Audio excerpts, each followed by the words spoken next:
Shalom à toi, dispose ton cœur à l'écoute de ce message et sois prêt à recevoir la nourriture spirituelle de ce jour. N'oublie surtout pas d'avoir ta Bible en papier avec toi, ton carnet de notes et ton stylo pour noter tout ce que le Seigneur te dira. Bonne écoute à toi.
Papa, et ce matin nous te célébrons, Papa, toi le Dieu Père, toi le Dieu éternel, toi notre Père bienveillant, notre Père bien-aimé, toi qui as tout donné pour nous, oui, l'adoration et la louange.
Celui qui est au-dessus de tout, seulement toi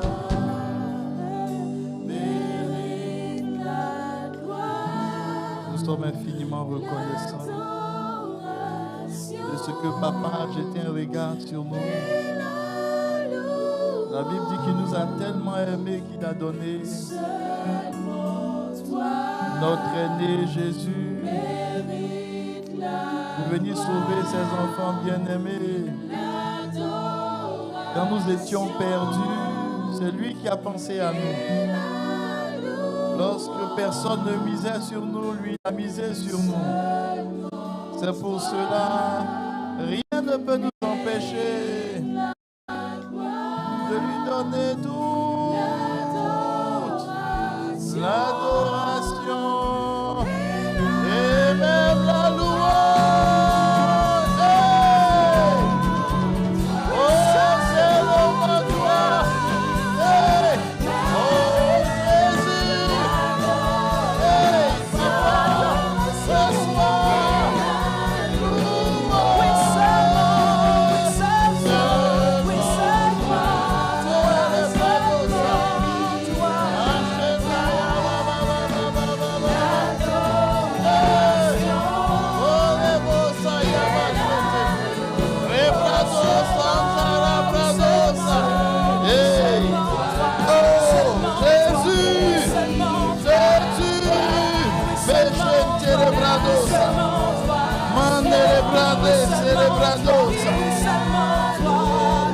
Celebrados, celebrados, Seulement toi, papa. Hey, seulement hey, toi. hey, Oui, seulement toi, seulement toi. Oui, seulement toi, seulement toi. Oui, seulement toi, oui, seulement toi. seulement toi, papa. Il n'y a personne qui peut t'égaler. C'est seulement toi. Toi seul est digne de louange. Toi seul est digne d'adoration. Toi seul est digne d'être célébré. Il s'agit seulement de toi. Toi le papa des papas. Toi le roi des rois. Toi qui est et qui sera. Toi en qui toutes choses subsistent et habitent. Seulement toi, une personne peut dire, seulement toi, mérite toute l'adoration et la gloire. Oh, oh, oh, oh, seulement toi,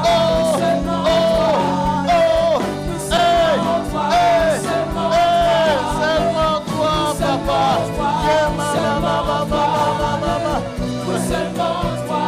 Seulement toi. Est-ce que tu peux le dire avec moi?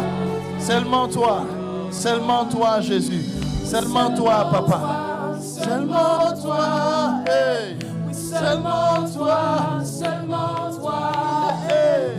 Seulement toi, hey. Seulement toi, hey. Seulement toi. Ah, il faut que ton âme dise seulement toi. Il faut que ton cœur dise seulement toi. Il faut que ton esprit dise seulement toi. Seulement toi. Hey. Seulement toi. Seulement toi. Seulement toi. Hey. Seulement toi.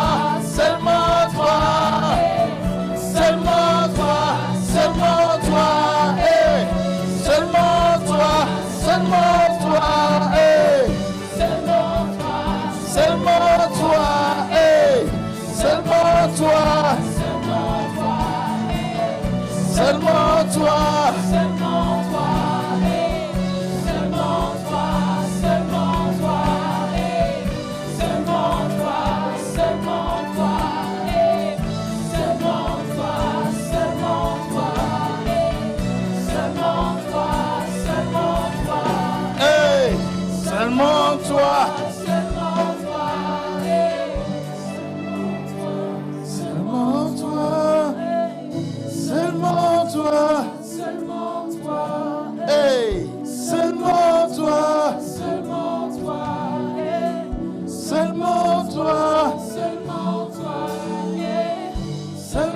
toi. Papa, merci pour ta grâce. Merci pour ta présence au milieu de nous.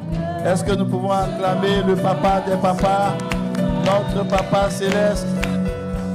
Papa, nous te célébrons en ce merveilleux jour. Ton acclamation est trop rapide pour ce que papa est pour toi, pour ce que notre Père céleste a tout donné pour toi, pour ce qu'il a donné Jésus pour notre salut, pour ce qu'il nous défend chaque jour, pour ce qu'il veille sur nous. Ah, je n'entends pas ton acclamation, une acclamation de célébration, une acclamation qui célèbre le merveilleux papa qu'il est. Merci papa, merci pour ta grâce, dans le nom de Jésus. Amen. Alléluia. Regarde quelqu'un, il faut lui dire, notre Dieu est notre Père. Alléluia. C'est un jour spécial. Il ne faut pas t'asseoir d'abord. C'est un jour spécial. C'est un jour où nous célébrons les papas. Et il y a un thème à vase d'honneur qui est papa d'honneur, papa bonheur. Donc regardez un papa, il faut lui dire, tu es un papa d'honneur, tu es un papa bonheur. Alléluia. Et nous bénissons le Seigneur pour notre Père spirituel qui est un modèle exceptionnel pour nous. Alléluia. Saluez les papas, bénissez les papas. Les papas, vous êtes bénis. Vous êtes des papas d'honneur et des papas bonheur. Alléluia. Gloire à Jésus. On bénit le Seigneur pour les Lévites d'honneur. Quel merveilleux moment dans la présence de Dieu. On peut acclamer Jésus pour eux. Amen. Waouh, c'est tellement bon de passer du temps dans l'adoration et la présence merveilleuse de Dieu. Alléluia. Tu t'es assis, tu peux bénir 2-3 personnes autour de toi. Il faut bénir 2-3 personnes. Il faut leur expliquer combien de fois ils sont merveilleux. Il faut parler sur leur vie. Il faut décrire combien de fois Dieu a fait d'eux des merveilleuses personnes. Alléluia. Gloire à Jésus. Amen. Alors je réitère cela, je bénis le Seigneur pour les papas qui sont dans la maison. Des papas merveilleux, formidables. Alléluia. Gloire à Jésus. Des papas merveilleux. Et il y a aussi des papas en devenir que Dieu est en train de travailler. Alléluia. Voilà. Et j'ai prié pour qu'il y ait beaucoup de papas dans la maison. Alléluia. Gloire à Jésus. Je pensais que ton amen allait me faire bouger un peu là où je suis. Alléluia. Gloire à Jésus. Amen. En tout cas, je suis content de tous vous revoir dans la présence de notre Dieu. On continue notre thème, notre merveilleux thème qui est s'épanouir dans l'endroit où nous sommes. Alléluia. Dis-le à 2 personnes. Il faut leur dire avec conviction.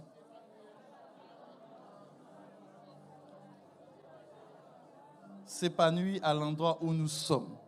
Et quand tu le dis à ces personnes-là, ce sont des déclarations que tu fais sur ta propre vie. Alléluia. Gloire à Jésus. J'ai pris le temps, concernant ce thème, de vous expliquer exactement ce que ça signifie s'épanouir. Et ce que ça signifie aussi le territoire où Dieu nous conduit. Alléluia. Le territoire a plusieurs dimensions. Il y a le territoire physique, mais il y a aussi le territoire spirituel, il y a le territoire social, économique. Il y a différents types de territoires. Un territoire, c'est un endroit où tu peux te déployer, où tu peux déployer le rêve de Dieu dans ta vie, où tu peux déployer tout ce que Dieu a mis dans ton cœur. C'est ça un territoire. Généralement, un territoire, il est d'abord géographique parce que c'est le lieu où tu peux te déployer physiquement. Mais le territoire géographique n'est qu'un reflet du territoire spirituel. Et chaque personne transporte un territoire spirituel.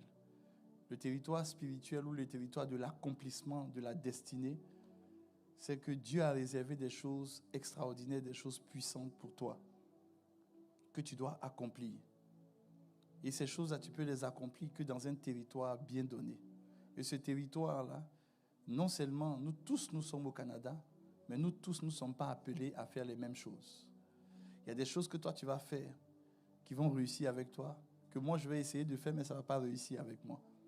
Ça veut dire que le domaine dans lequel toi, tu fais cela, c'est ton territoire. Et c'est un territoire de faveur. Ça fait que tout ce que tu fais est favorable et cela réussit dans le territoire que tu fais. Et c'est très important de comprendre cette dimension-là. Et quand tu comprends cette dimension, tu ne fais plus de concurrence avec qui que ce soit. Tu ne cours plus contre des personnes, mais tu cours pour entrer dans ta destinée parce que ta destinée va influencer plusieurs personnes. La Bible dit, tout lieu que va fouler la plante de tes pieds, il dit, je vous le donne. Il n'a pas dit, je te le donne, je vous le donne. Ça veut dire que lorsque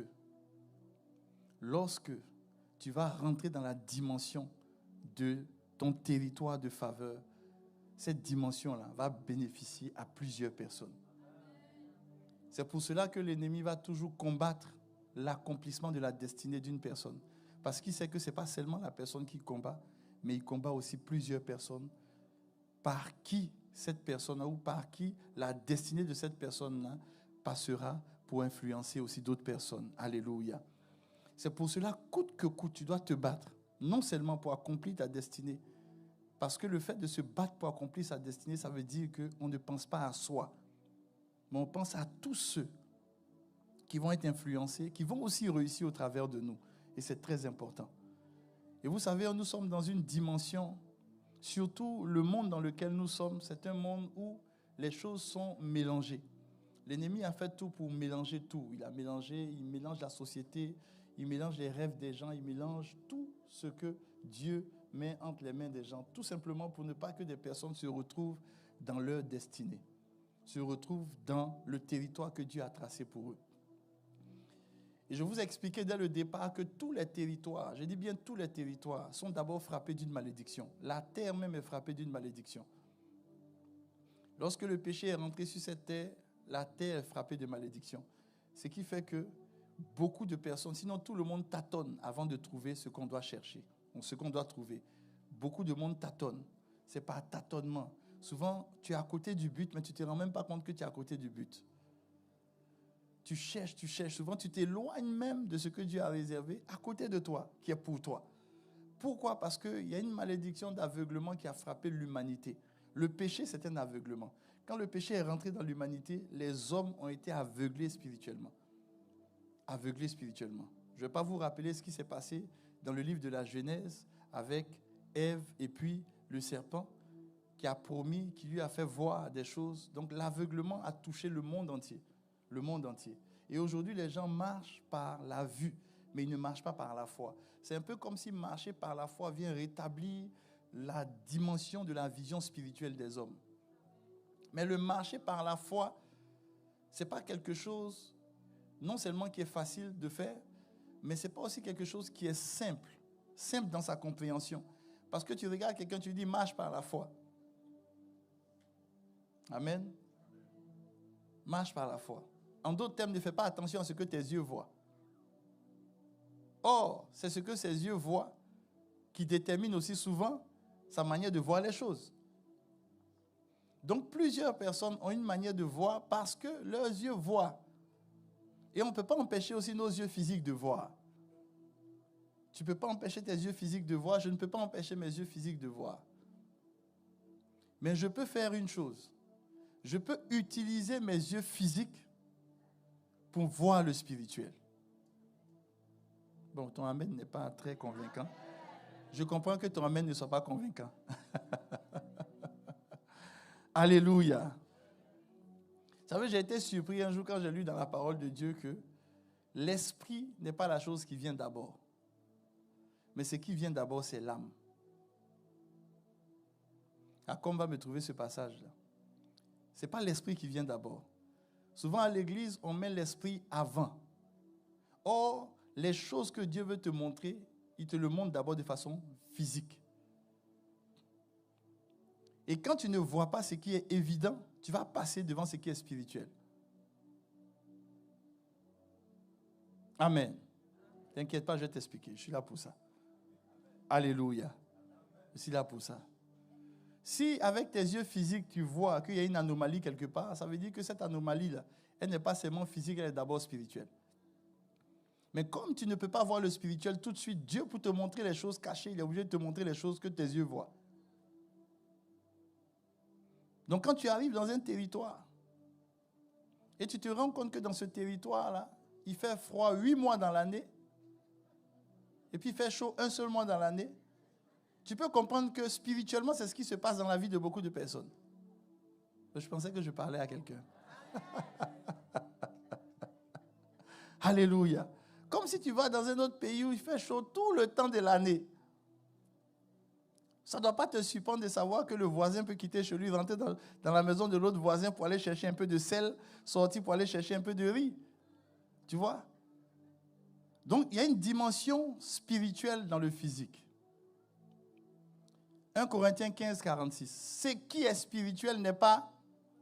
Parce que quand j'ai dit ça tout à l'heure, tu as pensé que c'était moi-même qui avais inventé quelque chose. C'est écrit en noir sur blanc devant tes yeux. Et puis même encore, la Bible va te choquer. On dit c'est quoi qui est premier? Il faut bien dire ça. On dit c'est ce qui est animal qui est premier, c'est pas vrai? Et puis le spirituel fait quoi? Ah, moi je croyais que c'était l'inverse. Dans animal, ça vient de anima. Anima, c'est l'âme. C'est l'âme. Écoute-moi bien, c'est l'âme. Donc, tu ne peux pas chercher à gagner quelqu'un si tu cherches d'abord le spirituel. Tu ne vas pas le gagner ou tu ne vas pas la gagner. La preuve, Jésus ne nous a pas gagné en cherchant d'abord le spirituel. Il a dit, venez à moi, vous tous qui êtes. Ça veut dire que tu viens à lui quand tu as un besoin d'abord. Bon, je ne sais pas. Bon. Amen. Amen. Tu viens d'abord à lui quand tu as un besoin. Et puis maintenant, c'est quand il s'occupe de ton besoin qu'il t'emmène à l'aimer. Personne ne peut dire qu'il est venu à Jésus parce que lui, il a aimé Jésus d'abord. On a appris à l'aimer. Tu as appris à l'aimer. C'est la même chose. Je te dis ça pour que tu comprennes que quand tu arrives dans un territoire et que Dieu te donne un territoire, il faut que tu arrêtes d'être TTS, c'est-à-dire trop spirituel. Amen. Il faut arrêter d'être trop spirituel. Jésus a été confronté à des personnes qui étaient tellement spirituelles. C'était des religieux. Je me suis rendu compte que Jésus a mal parlé aux religieux. Et Jésus a été doux et gentil avec des personnes qui n'étaient pas TTS. TTS, ça veut dire trop spirituel, quoi. Donc, je ne sais pas si tes abréviations de nom, c'est TTS. Pardon, je ne m'adresse pas à toi. Excuse-moi. Alléluia. Jésus a attaqué les gens qui étaient trop religieux, trop spirituels. Trop spirituels. Ils étaient tellement spirituels qu'ils méprisaient leurs parents à cause de l'église. Jésus dit non, on ne fait pas ça. Quand Dieu te donne un territoire, quand il te donne un territoire, la première des choses, lorsque tu es sur un territoire que Dieu t'a donné, il ne faut pas penser que parce que c'est Dieu qui t'a donné, tout va aller bien sur le territoire. Si c'est cela, tu te trompes. Le territoire même peut te combattre. Ça ne veut pas dire que Dieu ne te l'a pas donné. Le territoire peut te résister. Le territoire même peut être un territoire difficile pour toi. Ce n'est pas parce que le territoire est difficile pour toi que ce n'est pas ton territoire. Non. Il faut que tu cesses de le voir en mettant d'abord le spirituel. Mets ce qui est animal d'abord devant.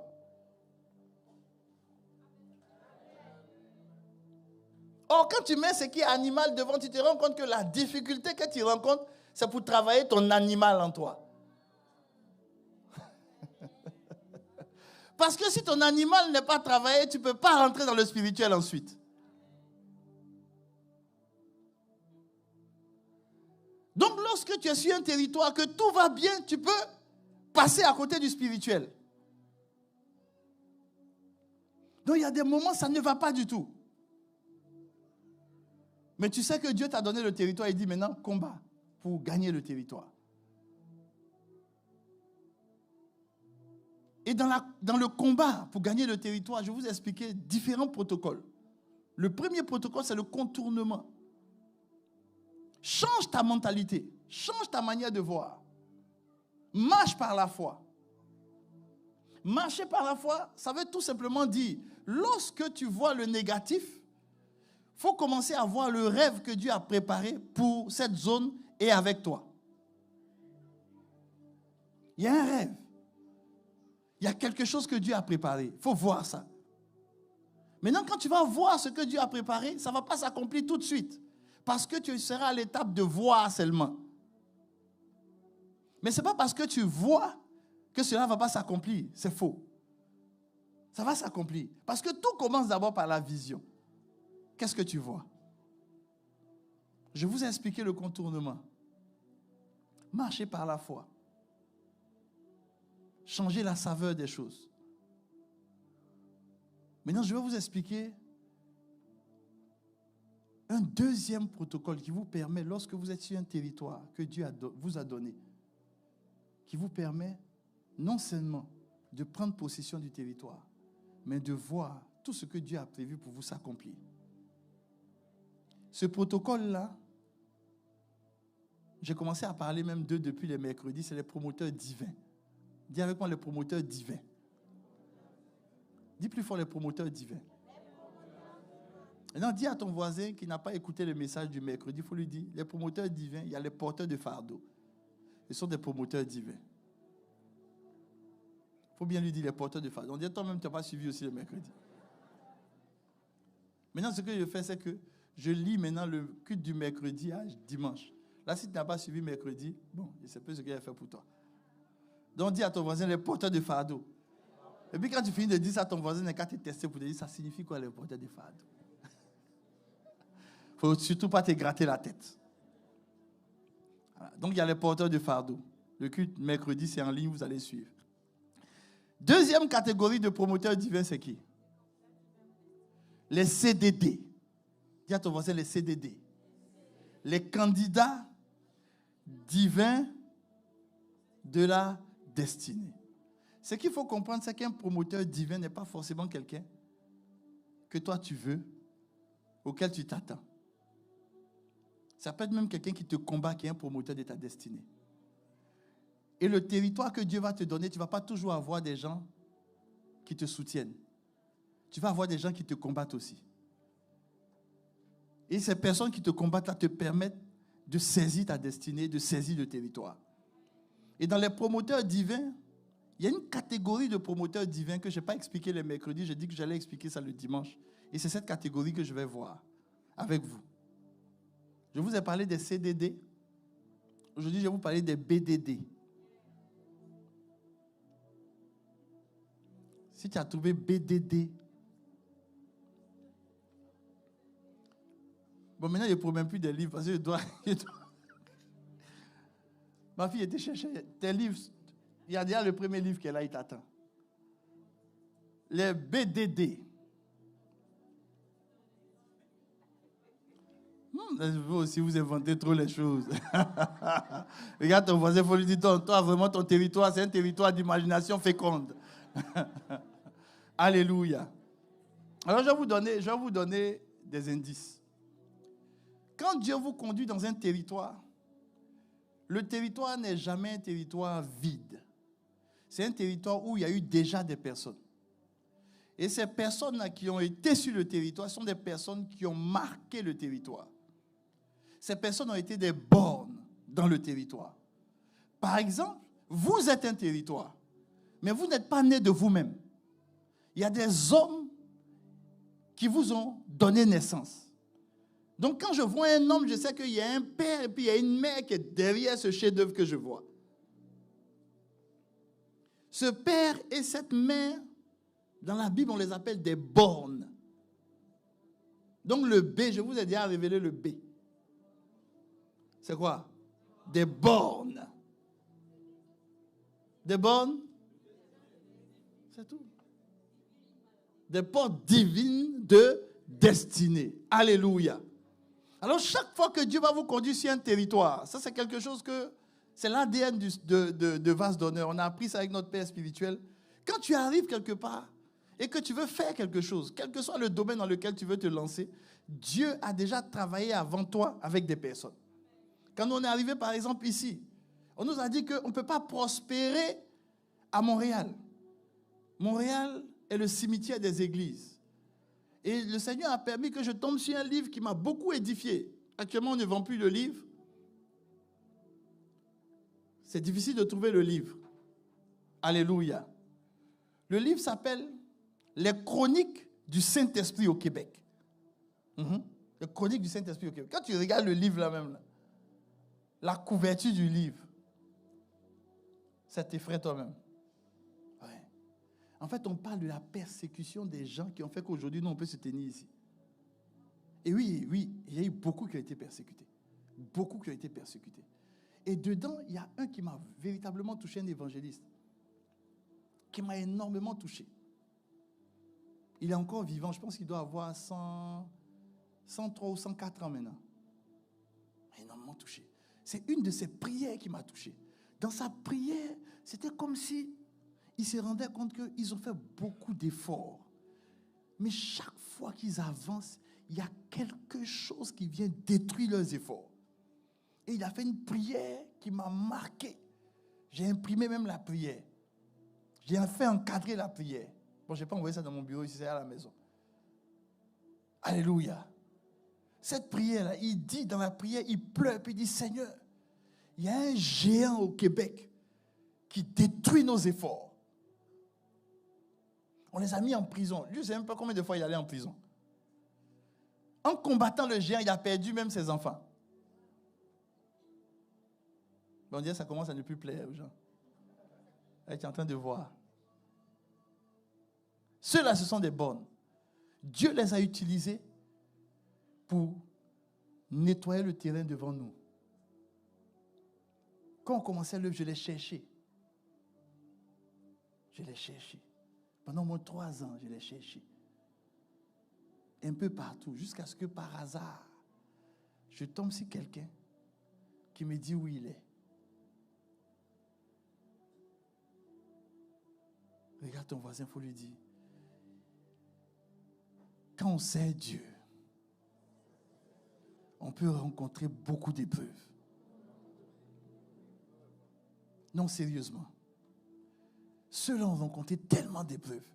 Il a tellement été éprouvé qu'à un moment donné, il a décidé d'être peintre. Donc, quand je l'ai rencontré, il avait une galerie. Il faisait la peinture. Et puis, je lui ai expliqué que si nous, on est là aujourd'hui au Québec, c'est à cause de leur prière. Ça lui a fait tellement chaud au cœur. Tellement chaud. Il avait disparu de tous les radars. Parce qu'il s'était rendu compte qu'il n'y avait pas de solidarité évangélique au Québec. Chacun était dans son coin. Chacun se battait dans son coin. Et chacun avait des défaites aussi dans son coin.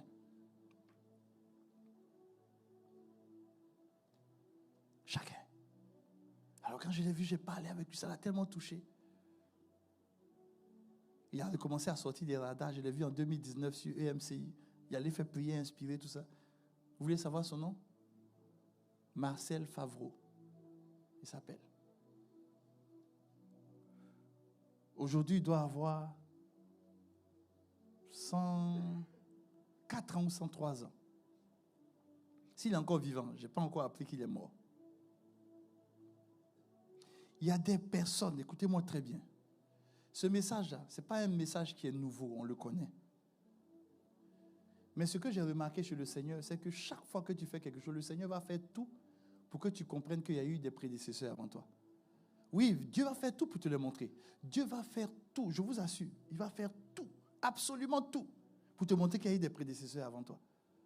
Ces prédécesseurs-là, ils n'ont pas été forcément comme tu veux. Ils n'ont pas été forcément comme tu veux.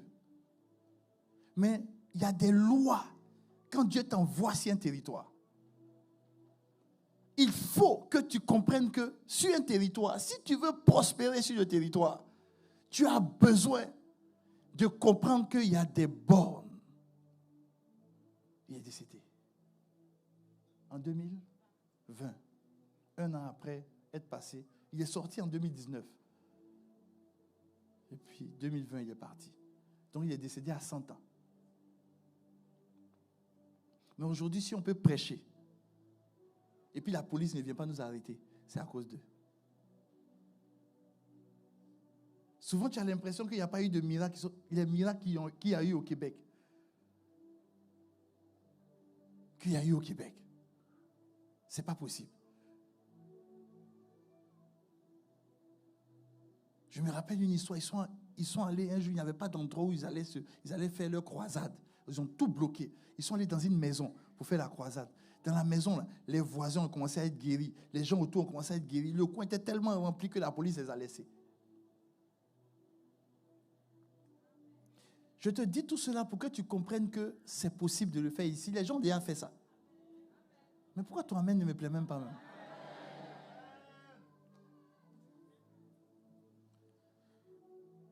Dis à ton voisin, ton amen ne touche pas le pasteur. Toi aussi, tu dis ça au voisin. Le voisin a dit, mais toi-même, ton amen aussi. Amen. Et ceux-là, ce sont des bornes que Dieu place dans des territoires. Ce sont des bornes. Une borne, c'est un endroit de repérage. Mais c'est la borne qui marque le territoire où tu es. C'est la borne qui marque le territoire où tu es. Et il y a 8 types de bornes. Mais aujourd'hui, je vais toucher peut-être 2 ou 3 là-dedans. Par expérience, un jour, vous savez, ça s'est passé dans un pays de l'Afrique. Je ne vous dirai pas le pays. Si vous voulez deviner, ça c'est vous. Je ne vous dirai pas le pays. Mais ça s'est passé dans un pays de l'Afrique où il y avait un opposant célèbre qui est venu insulter le père fondateur de la nation, qui s'est moqué de lui, qui l'a méprisé devant tout le monde. Devant tout le monde. Et on l'a interrogé après. Il a encore insulté même. Les gens sont sortis dans la rue. Ils ont insulté le père fondateur. C'était une borne. Les amis, écoutez-moi très bien.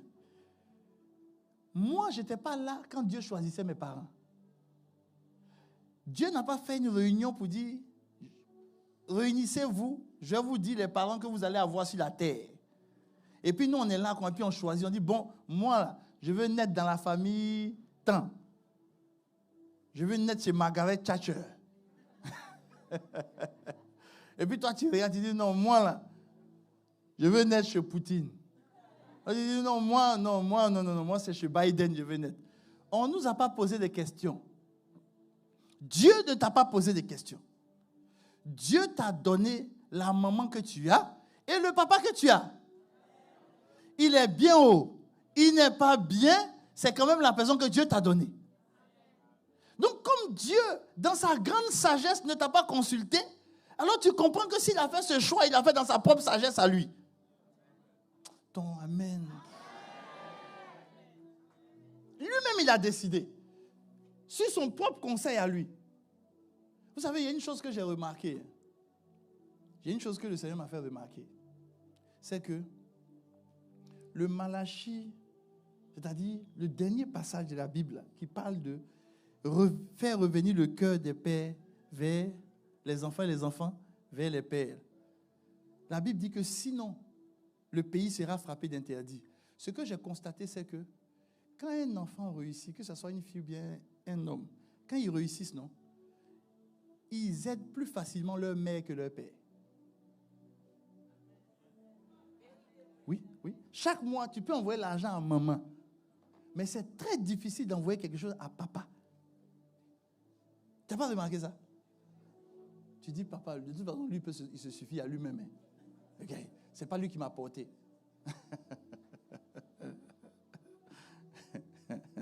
Regarde ton voisin, il faut lui dire, ce n'est pas de la faute des hommes. C'est le diable qui fait ça. Non, c'est le diable qui fait ça. Vous savez pourquoi? Parce que la Bible dit que où se trouve ton trésor, se trouve ton... On donne beaucoup plus à maman parce qu'on a l'impression que c'est maman qui a beaucoup plus souffert pour nous. Ça ne plaît pas aux femmes. Hein? Quand un homme leur dit c'est la fête des pères, donc permettez qu'on vous parle comme ça.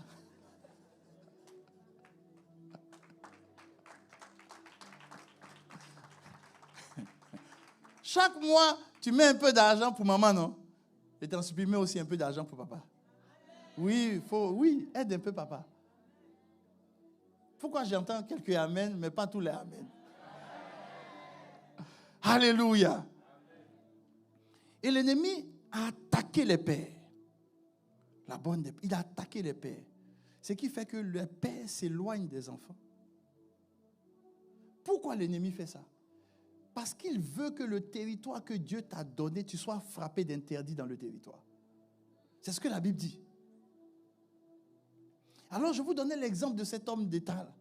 Quand il a fini de faire ça, il n'a jamais, je vous dis, écoutez-moi bien, quand j'ai mis ça devant le Seigneur m'a ouvert les yeux. Le gars n'a jamais eu de répit dans sa gouvernance. Jamais. Jamais. Et celui qui est venu le remplacer là, lui, la première des choses qu'il a fait, il a rétabli l'honneur du père fondateur.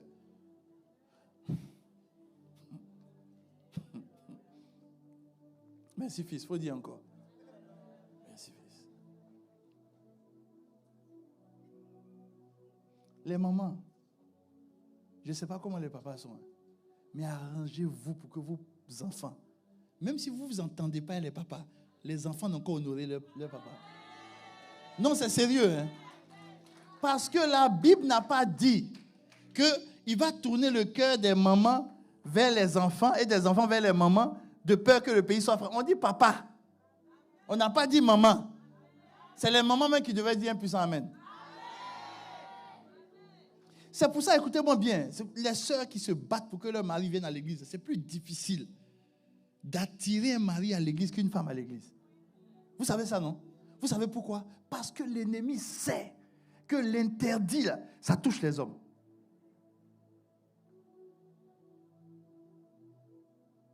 Ce sont des bornes.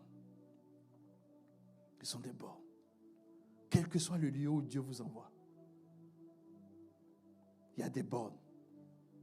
Il y a des personnes. Chaque jeudi, on fait l'école de l'âme. On s'est rendu compte que la majorité des problèmes que les gens ont, c'est des problèmes avec les pères. C'est des problèmes avec les pères. C'est des problèmes avec les pères. Sur 10 personnes, écoutez-moi bien, sur 10 personnes, il y a 9 personnes, quand ils te parlent de leurs problèmes de l'âme, c'est toujours les pères. Il peut te dire que maman a été dure avec moi, mais la dureté de maman n'a pas blessé comme papa. C'est étrange quand même. Hein? Pourtant, c'est pour maman même qui doit plus blesser parce que tu viens du ventre de maman. Mais c'est l'homme même qui ne t'a pas porté dans le ventre là. Dis à quelqu'un, il faut comprendre qu'il y a un mystère divin dedans.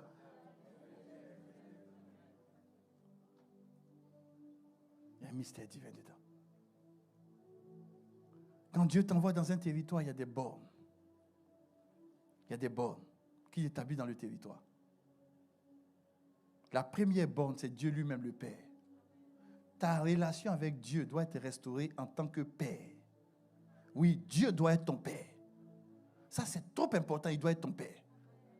Si tu n'es pas rentré dans la dimension de Dieu, papa, là, on va prier pour que Dieu devienne ton Père. Parce qu'il peut être ton Seigneur, il peut être ton Rédempteur, il peut être ton Sauveur. Mais tant qu'il n'est pas ton Père, c'est comme si ton territoire est interdit. C'est comme si ton territoire est interdit. C'est comme si ton territoire est interdit. Dieu doit être ton Père. Qu'est-ce que Dieu fera dans nos vies? Ensuite, la deuxième borne, c'est tes parents biologiques. D'accord, au fur et à mesure que je le dis, mettez-le pour que les personnes puissent noter. Deuxième borne, c'est tes parents biologiques. Ce sont tes parents biologiques. Dieu t'a donné des parents biologiques. Les amis, quel que soit ce que les parents sont, c'est eux que Dieu a choisis. Et je mesure ce que je dis. Parce qu'il y a des parents qui ont abusé de leurs enfants. Il y a des parents qui ont écrasé leurs enfants. Il y a des parents qui n'ont jamais dit de bonnes choses sur leurs enfants. Il y a des parents qui ont maudit leurs enfants. Il y a des parents même qui ont critiqué leurs enfants. Il y a des parents qui ont écrasé leurs enfants. Je le sais. Dieu aussi le sait même plus que moi. Mais Dieu dit de les honorer. En Deutéronome 5, il dit, si tu les honores, honore papa et puis maman. Non seulement pour avoir la longévité dans le territoire que Dieu t'a donné. La longévité, ce n'est pas seulement vivre jusqu'à 100 et quelques années. La longévité, c'est perdurer. C'est être fécond dans l'environnement où tu es. Avoir la longévité pour que tu sois heureux. Où ça? Dans le pays que Dieu t'a donné. Ça signifie que ton bonheur, ta joie et ta paix dans le pays que Dieu t'a donné dépend de l'honneur que tu donnes aux parents.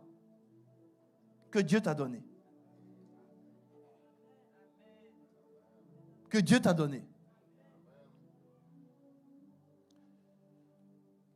Les amis, il y a des choses, vous savez, il y a des choses quand tu fais,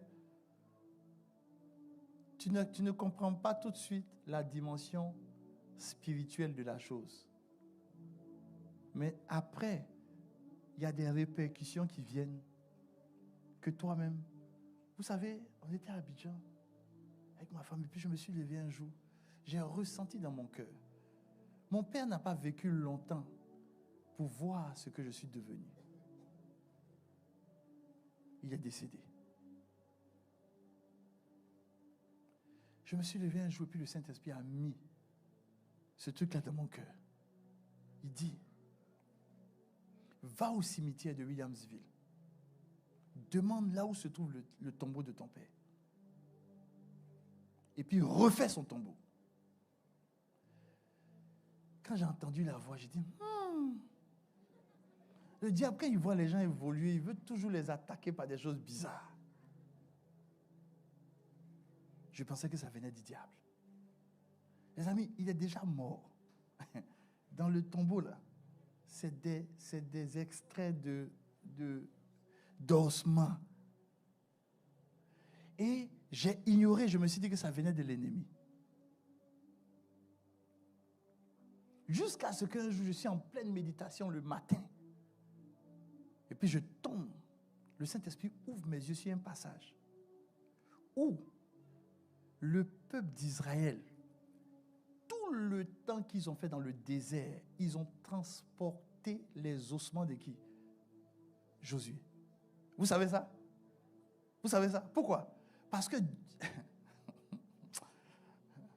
je peux vous expliquer toute la révélation. Bon, laissez, je vais vous expliquer. Non, laissons. Voilà. Au début, je vous ai dit que sur le territoire, là, il y a des choses que moi, je peux faire. Dieu m'a dit de faire, toi, il ne t'a pas dit de faire. Ce n'est pas parce qu'il parle de ça, toi, si tu vas te lever, tu vas prendre ton billet d'avion, dis aujourd'hui, là, je m'en vais dans le pays, je vais aller faire ça. Il faut avoir la conviction de Dieu. Mais je vous explique comment Dieu fonctionne. Alors, je suis levé. Quand j'ai eu cette conviction, je suis allé faire. Je suis allé, j'ai refait. Ça tombait en désuétude.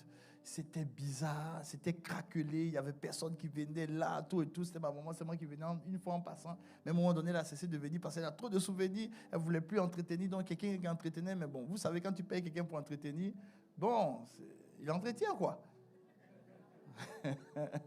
Tant qu'il n'y a personne, il entretient. Puis je suis arrivé. J'ai refait un joli carrelage. Mon père, il aimait la propriété, il aimait tout ce qui était beau. J'ai refait un joli carrelage. Quand ils ont fini de faire, j'étais chez moi, puis j'ai entendu une voix qui a dit, tu es béni. Ah non.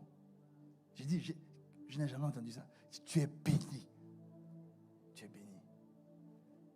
Et à 5 heures du matin, ma maman vient nous réveiller.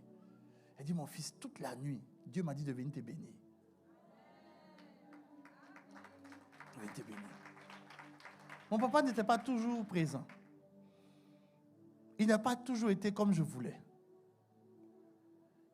Le rôle des enfants, ce n'est pas de juger les parents. Nous, on n'est pas là pour les éduquer ni les juger. Ce n'est pas notre rôle, ça. Même mon rôle, même dans la vie de mon frère, ce n'est pas de l'éduquer. C'est le Saint-Esprit, c'est son rôle, ça. Ce n'est pas notre rôle. Nous, notre rôle, c'est de les honorer, les aimer. Donc, même si papa n'a pas été bien, il n'a pas été bien. S'il vit, merci Seigneur. Pose des actions pour l'honorer. Pose des actions pour l'honorer. S'il est vivant, s'il n'est pas vivant, il faut honorer sa mémoire. Honorer sa mémoire. Et s'il est vivant, chaque fin du mois, il ne faut pas envoyer l'argent seulement à maman. Il faut envoyer l'argent aussi à papa. Papa, tiens $50. Le jour où tu as envie de manger un petit truc, il faut prendre les $50, tu as payé. Tiens $100, tu n'as pas besoin d'envoyer beaucoup. Mais tu l'honores.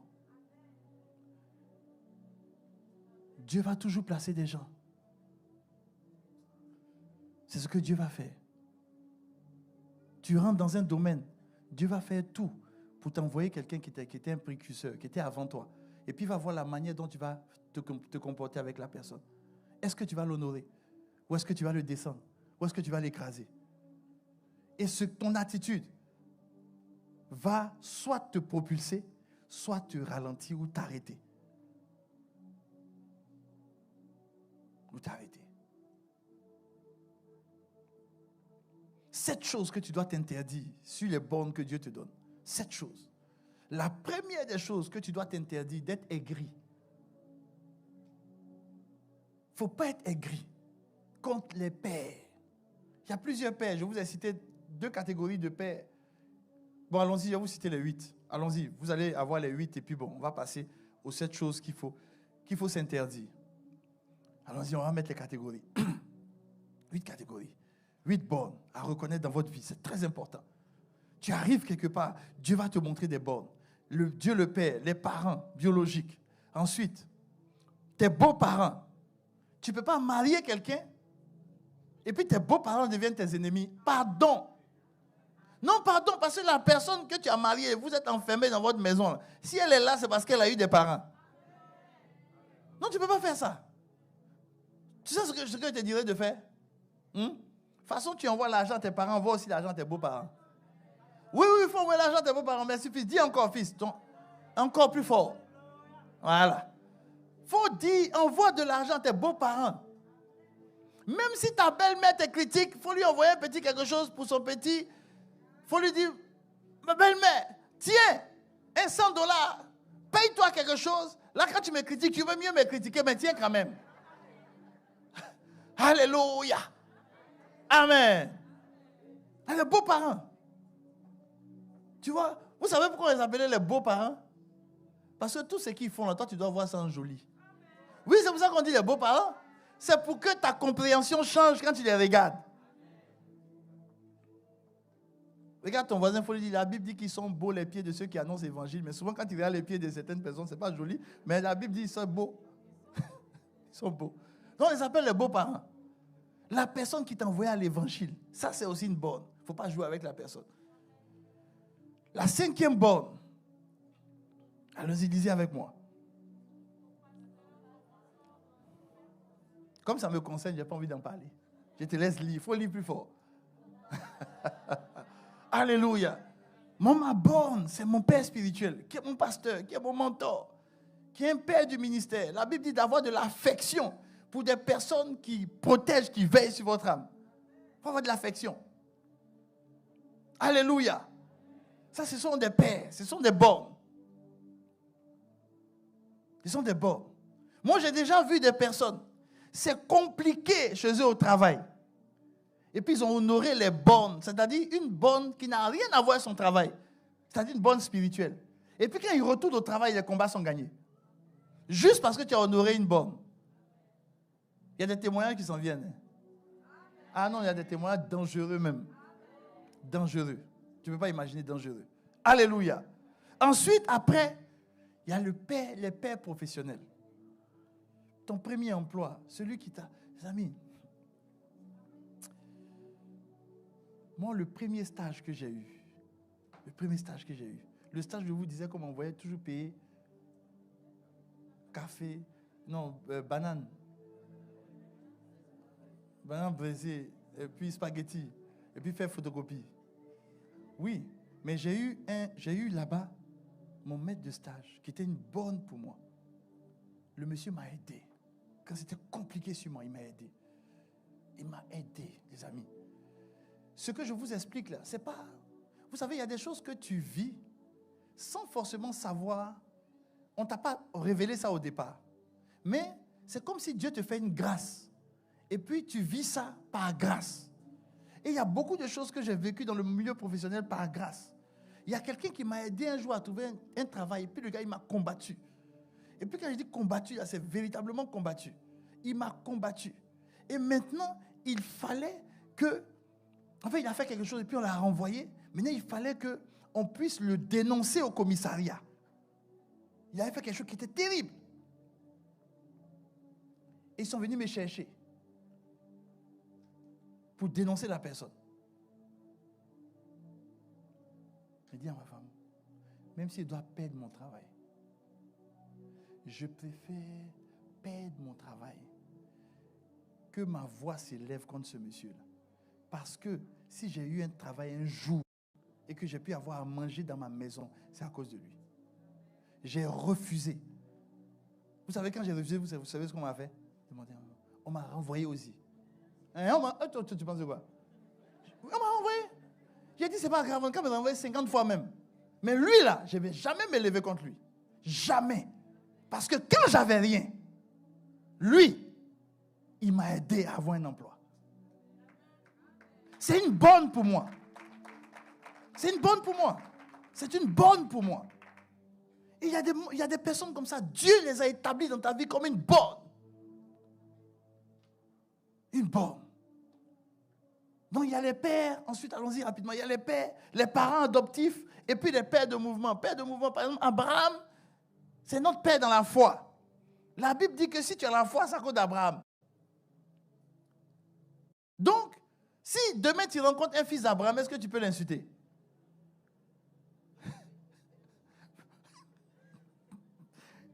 Il y a quelqu'un qui a fini de dire non.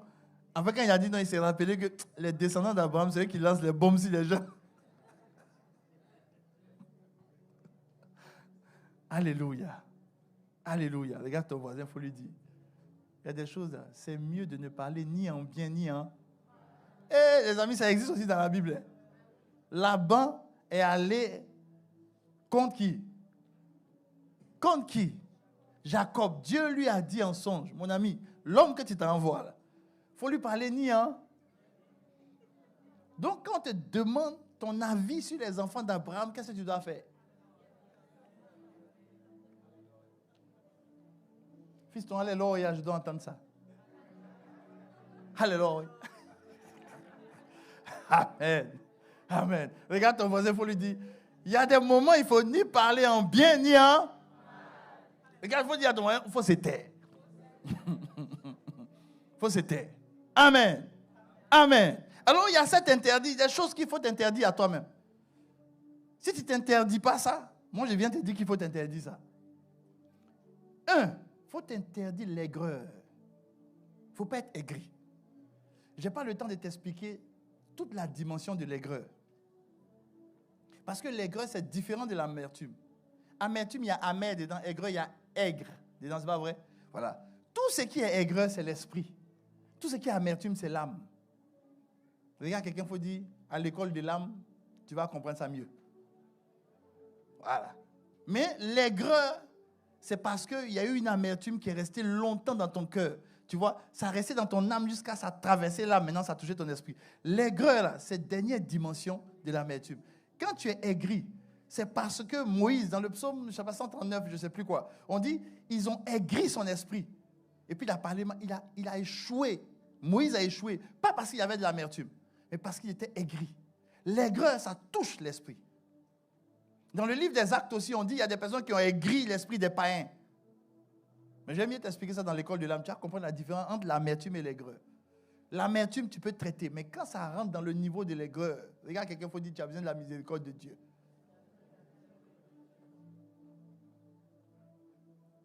Mais aujourd'hui, je déclare que la miséricorde de Dieu te visite. Si tu avais de l'aigreur contre des pères, des mères, des personnes qui étaient des bonnes dans ta vie, je déclare à partir d'aujourd'hui que l'aigreur quitte ton esprit. Dans le nom de Jésus. Amen. La froideur, la colère, ça tu connais. L'amertume, le manque de respect. Mais les deux derniers m'intéressent. Ça, le manque de respect, tu sais. Amertume, il ne faut pas avoir l'amertume. Il ne faut rien garder dans ton cœur. Mets ça devant le Seigneur, pardonne. Mais le 6 et le 7. Manque de largesse. Dieu est un Dieu de largesse. Il ne faut pas dire non, comme il n'a rien fait pour moi, j'ai fait un peu pour lui. Ou j'ai fait ce que je peux. Regarde, quelqu'un, il faut lui dire, on ne fait pas ce qu'on peut. On ne fait pas un peu. Non. La Bible dit, tel qui fait des largesses fait quoi? S'enrichit. Donc, tu ne donnes pas un peu. Comme le pasteur a dit de donner à papa, il a lui donner un peu. Parce que de toute façon, il n'a rien fait pour moi. Regarde, quelqu'un, il faut lui dire. Largesse. Il dit largesse. Il faut lui dire largesse. Maintenant, septièmement, indifférence et neutralité. Écoute-moi très bien. Ne sois jamais indifférent lorsqu'on vient parler d'une borne. Ne sois pas neutre. Les amis, la Bible dit, Dieu n'aime pas les gens neutres, vous savez ça? La Bible dit, si tu n'es ni chaud ni froid, il va faire quoi? Dieu n'aime pas les gens neutres. C'est-à-dire que on vient te regarder et puis tu es neutre, quoi. Tu es indifférent. On vient, on critique la bonne devant toi et puis bon, tu es là. Bon, c'est pas grave. Hein. Bon, les gens ont critiqué. De tout moment, je n'ai pas parlé. Non! Regarde ton voisin, il faut dire, le pasteur dit non! Il faut lui dire non! Si tu aimes ton oncle et que ton oncle de temps à autre te dépanne et qu'il prend le téléphone, il te parle mal de ton papa, qu'est-ce que tu fais? Même si tu dois perdre son dépannage. Même si tu dois perdre ton dépannage, il ne faut pas être neutre. Regarde quelqu'un, il faut lui dire, il ne faut pas être neutre. On t'appelle, on dit, écoute, tu sais, moi sincèrement, il faut que je te parle de ton mentor. Et puis tu écoutes. Et puis tu dis, oh oui, j'ai écouté, c'est pas grave, c'est l'indifférence. Ce n'est pas l'indifférence. Dieu n'aime pas ça. Je n'ai pas bien entendu ton amen. Non, je n'ai pas bien entendu ton amen. Les amis, plusieurs personnes qui travaillent avec moi. Dernièrement, il y a même un de mes fils, il dit, pasteur, tu m'as surpris. Oui, je l'ai surpris. Parce qu'il y a quelqu'un qui s'est levé et puis il a insulté, il a touché un membre de l'église. S'il savait. Vous savez comment il me balance, non? Non, tu ne touches pas au bébé que Dieu m'a confié. Ah non, non, non, non. Non, touche qui tu veux. Mais si tu rentres dans la maison ici, tu ne touches pas quelqu'un. Ah non, non, sinon tu vas me rencontrer sur ton chemin. Moi, je ne suis pas neutre ni indifférent. Je l'ai copieusement mis à sa place. Pour lui dire, prochainement, tu ne parles pas comme ça à un membre de l'église, même s'il vient chez toi en gougoune. Tu connais un gougoune, non? C'est sandales. Non. Encore moins une borne. Ah non. Ah non, non, non, non, non. Non. Non. Non. Ah non. Dieu va mettre des bornes devant vous. La dernière fois, je parlais avec quelqu'un qui me parlait des politiciens. Et puis, il a commencé à parler mal de notre premier ministre. Et puis, le Saint-Esprit me dit, tu écoutes, tu ne parles pas, tu ne dis rien. C'est ton premier ministre. C'est une borne dans le pays. Défends-le. Tu refuses qu'on te parle mal de lui. J'ai dit, non, je refuse. Non, il ne faut pas parler comme ça de lui. Il dit, vous aussi, vous aimez trop votre premier ministre. J'ai dit, oui, moi, je l'aime. Et j'ai ajouté même, je l'aime. Oui. Non, oui, c'est lui que Dieu a établi. Quand Dieu le choisissait, est-ce qu'il était là? Non. Pas du tout. Regarde ton voisin, je l'aime. Alléluia. Et je vais terminer avec ceci. 4 choses à faire. Les actions à poser. Rapidement, je termine avec ceci. On va prier, on va se lever pour prier. Lève-toi, on va prier. On va prier. Qu'est-ce qu'il faut faire pour honorer? Ce que je te dis, ça va te faire gagner du temps. Ça va te faire gagner du temps. Ça va te faire gagner du temps. Vous savez, il y a une habitude que notre Père spirituel a. Je vais te dire ça, puis on va prier. Chaque début d'année, Dieu lui a donné des pères. Quand il était là, à un moment donné, vous allez voir ça dans le boost 3 et 4 que nous sommes en train de voir justement. Et à un moment donné, il était là et puis il s'est rendu compte que la majorité des pasteurs, des serviteurs de Dieu en Afrique ne faisaient pas long feu parce qu'ils n'avaient pas de père. Vous savez, quand tu n'as pas un père, c'est très dangereux. Quels que soient les talents que tu as,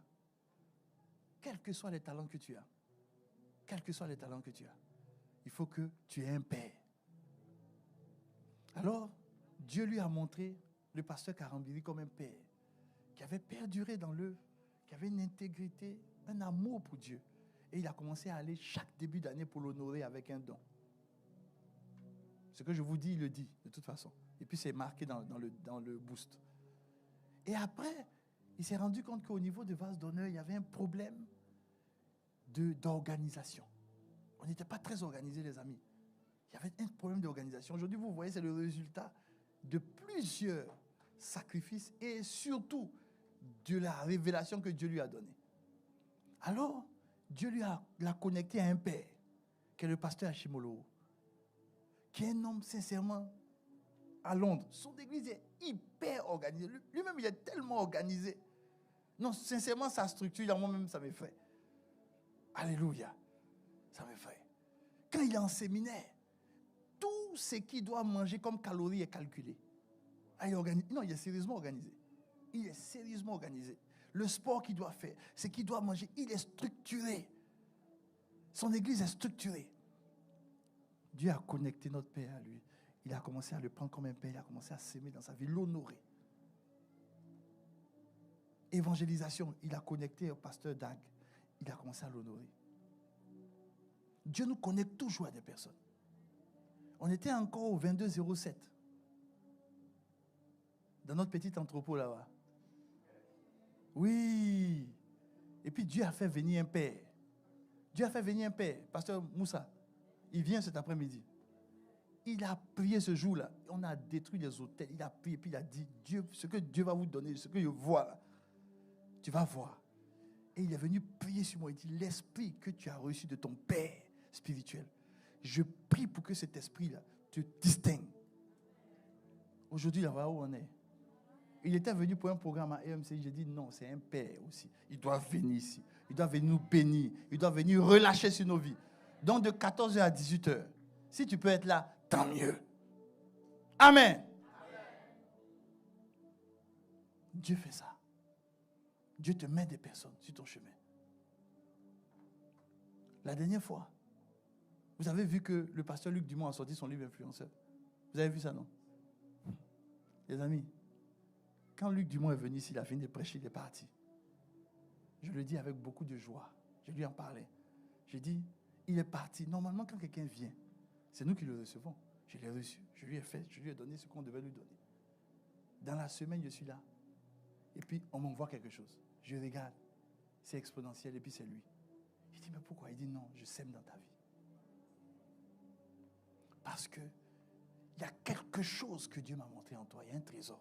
Les amis, quand il a fini, son livre Influenceur, ça n'a même pas duré de sortir. Et il m'a dit, actuellement, il y a 4 ou 5 livres qui sont en train de sortir. Les amis, je vous explique quelque chose. Le domaine spirituel n'a rien à voir avec le domaine physique. Ça n'a rien à voir. Ça n'a rien à voir.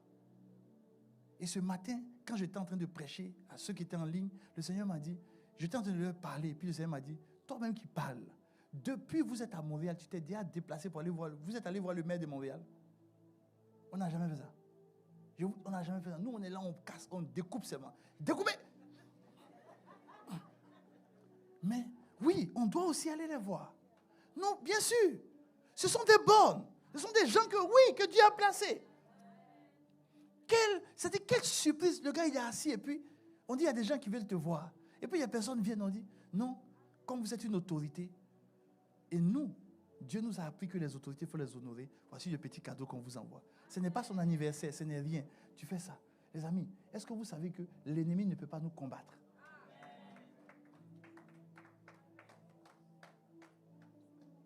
Tu vas prier. On va mettre les choses qu'il faut faire. Tu vas prier. La première des choses qu'il faut faire. Mettez ça, s'il vous plaît. Amen. On va prier. Dispose-toi, on va prier. Il faut les respecter.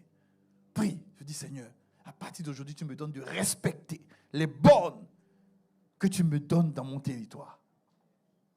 Si je décide de faire quelque chose et que tu me montres que dans ces bornes, il y a telle personne qui est mon autorité, qui est ma borne, Seigneur, donne-moi de les respecter. Prie, élève la voix. Tu dis, Seigneur, je veux respecter.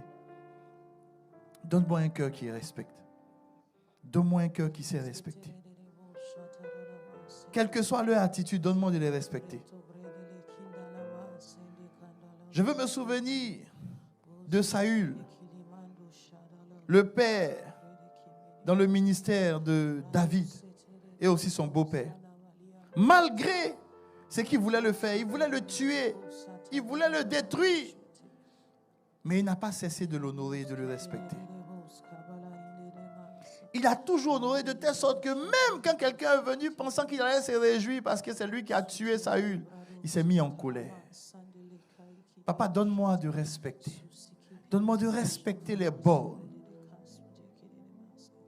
que tu mets, que tu as mis dans mon territoire. Donne-moi de respecter mes parents. Donne-moi de respecter la mémoire de mes parents. Donne-moi de respecter les parents que tu m'as donnés. Ils n'ont pas été parfaits. Ils ne sont pas parfaits. Mais c'est eux que tu as choisis. Donne-moi de respecter les pères professionnels. Certains m'ont amené à faire des photocopies à n'en point finir. Mais aujourd'hui, j'ai un cœur de service à cause d'eux. Si aujourd'hui, je suis capable de servir sans m'attendre à une rémunération, c'est à cause d'eux. Dès le départ de ma vie professionnelle, ils ont détruit en moi le gain, la recherche du gain. Alors aujourd'hui, si je suis quelqu'un dans tout ce que je fais, je veux tellement donner la gratuité, je veux tellement aider sans rechercher le gain. C'est parce que tu as mis ces personnes-là sur mon chemin. Au début, je ne comprenais pas, mais je comprends que Seigneur, c'était des grandes bénédictions pour moi. Père, je te prie, donne-moi de les respecter. Père, tu m'as donné, Seigneur, oui, une belle-mère. Je n'ai peut-être pas un beau-père qui est décédé, mais une belle-mère. Donne-moi de l'honorer. Donne-moi d'honorer, Seigneur. Oui, les parents, oh Seigneur, spirituels que tu m'as donnés. Tu nous as donné des parents spirituels. Donne-moi de les honorer. Père, oui, la première des choses, c'est les respecter. C'est les respecter, de ne pas élever la voix. Même si j'ai raison, toi, Seigneur, oui, tu as dit, tu as dit, le berger, c'est celui qui laisse 99 pour aller chercher une brebis. Ça veut dire que même si j'ai raison à 100%, oui, même si j'ai raison à 99%, je mets ma raison à 99%. Et à cause des 1%, oui, je viens avec respect devant ces parents-là, Seigneur, pour les honorer. Deuxièmement, donne-moi de les élever. Élever, ça veut dire, Père, oui, de mettre leur qualité devant mes yeux. Seigneur, si on les appelle beaux-parents, c'est pour que je puisse voir les qualités. Si on les appelle parents, c'est pour que je puisse voir les qualités. Donne-moi de les élever, d'être reconnaissant pour leur qualité. Oui, d'être reconnaissant pour leur qualité. D'être reconnaissant pour leur qualité. D'être reconnaissant pour leur qualité. Et aussi, donne-moi de poser des actes d'honneur, des actes pour les honorer, des actes, Seigneur, pour les honorer, pour les honorer, pour les honorer, pour les honorer, pour les honorer. Prie, dis au Seigneur, je veux les honorer. Je veux les honorer, donne-moi de les honorer. Oui, avec le peu que j'ai, donne-moi de les honorer. Avec le peu que j'ai, donne-moi d'honorer, Seigneur. Oui, les parents que tu m'as donnés. Père, je veux aussi que tu me donnes un cœur qui sache les défendre. Que personne ne vienne trouver en moi un terrain fertile pour critiquer, pour calomnier les bornes, Seigneur, que tu me montres, les bornes que tu m'as données. Que personne ne vienne devant toi pensant qu'il peut prospérer en critiquant les bornes que Dieu t'a données. Que Dieu te donne un cœur qui n'est pas neutre ni indifférent, mais un cœur qui sait prendre position, un cœur qui sait se lever. Oui, même s'il est impopulaire, c'est pas grave. Jésus s'est levé et il a pris position. Il a pris position lorsqu'il est rentré dans la maison de son père, où les gens s'amusaient avec cette maison. Il a pris position. Il a renversé ce qu'il y avait à renverser. Il dit, on ne méprise pas ce qu'il y a à papa. On ne critique pas ce qu'il y a à papa. On n'écrase pas ce qu'il y a à papa. Alors, que Dieu te donne ce cœur dans le nom de Jésus. Que Dieu te donne ce cœur. Que Dieu te donne ce cœur, Seigneur. Donne-nous d'identifier les bornes que tu vas nous mettre. Tu vas mettre sur nos chemins. Donne-nous de les honorer. Donne-nous de les honorer, Seigneur. Dans le nom précieux de Jésus. Et avec moi, tu acclames Jésus. Alléluia. Amen. Alors tu vas te tourner vers ton frère, ta soeur. Tu vas lui dire dorénavant. Le respect, l'élévation, les actions de grâce, de reconnaissance et d'honneur, la défense, c'est mon partage. C'est mon partage. Dieu me donne d'identifier et de reconnaître les bornes qu'il a établies dans mon territoire. Dans le nom de Jésus. Amen.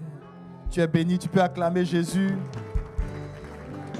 Alléluia. Gloire à Jésus. Merci d'avoir écouté cette prédication. Si ce message t'a fait du bien, n'hésite pas à liker, commenter et à partager cette vidéo à tes proches. Abonne-toi à notre chaîne YouTube pour ne rien manquer des prochaines publications. Que Dieu te bénisse.